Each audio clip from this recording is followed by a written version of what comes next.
с подкрепата на Auction Eyes.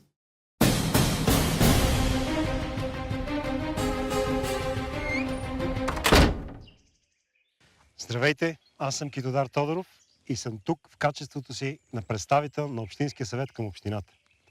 Искам да заявя, че най-после нашите усилия да построим многопрофилна болница за активно лечение са на финалната права. Болницата практически вече се изгражда, докато ние тук с вас в момента си говорим и остава съвсем малко, за да бъде тя реалност. Началото на нашия проект датира от 1996 година, когато нашата община реши, че спешно и неотложно трябва да бъде построена многопрофилна болница за активно лечение, която да покрива нуждите на живеещите в населения район по това време 111 957 души, от които 22 346 с тежки заболявания и нужда от спешна хоспитализация и 34 567 с по-леки заболявания. По предварителни изчисления, общата инвестиция по проекта бе калкулирана да не надхвърля 42 милиона лева. И веднага след като поискахме парите, държавата отпусна исканата от нас сума на нашата община. С половината сума, а именно 21 милиона лева, бе закупена най-модерната по това време специализирана медицинска техника от Швейцария. В установения срок техниката пристигна и бе грижливо прибрана в склад, нает от общината за съответната цел.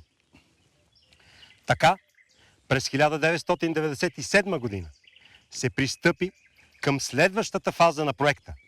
Беше избран максимално удобен и комуникативен терен. Общинско пасище, поземлен имот с идентификатор номер 42345.63.42 по кадастралната карта на землището на общината.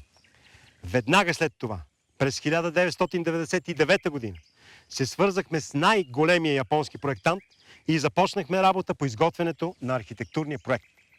За целта бяха проведени 27 двустранни официални визити между Япония и България, за които общината разходи цифром и словом 20 милиона 978 хиляди лева.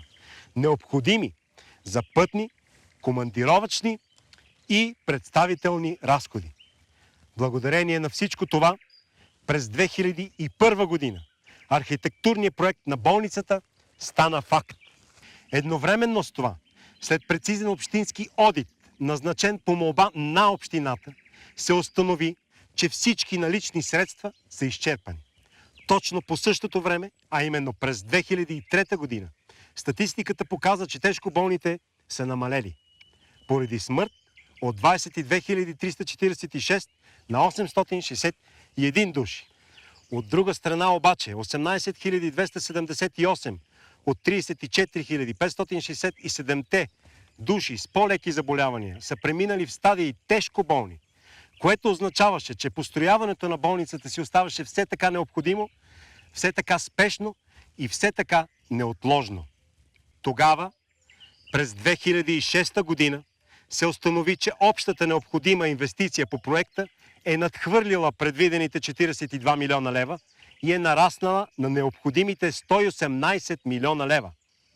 Необходимо бе привличането на чужд инвеститор, защото по това време държавата се отдръпна от проекта.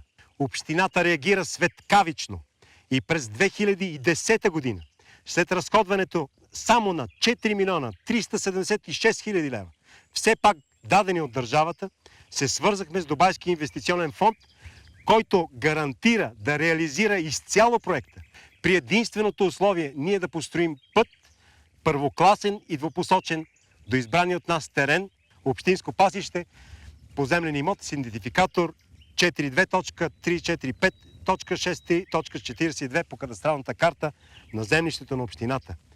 По този начин, намирайки инвеститор, си възвърнахме доверието на държавата към нас и тя продължи да финансира общината и занапред. Непосредствено през 2013 година започна изграждането на първокласния двупосочен път, за което държавата отпусна 21 милиона лева на два равни транша. През 2015 година пътят не беше завършен поради Причината, че на 27-я километър от трасето изненадващо бе установено наличието на река, което от своя страна изискваше построяването на мост, който от своя страна оскъпи проекта с още 31 милиона 467 хиляди лева.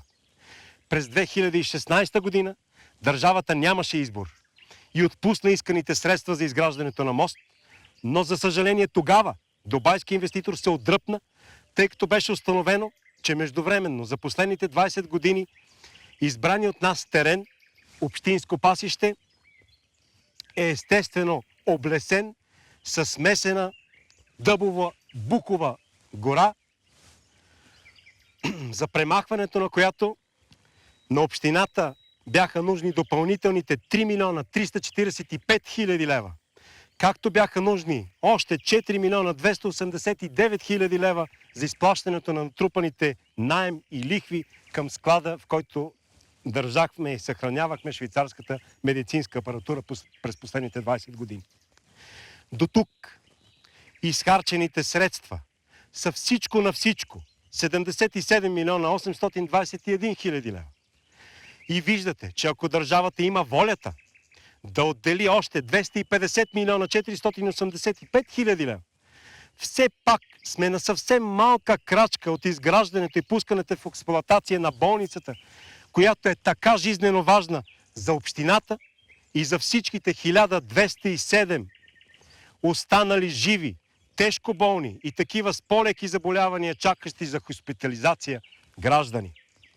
Така че молим държавата да ни помогне в името на човечността, в името на България, в името на нашето общо европейско бъдеще. Благодаря.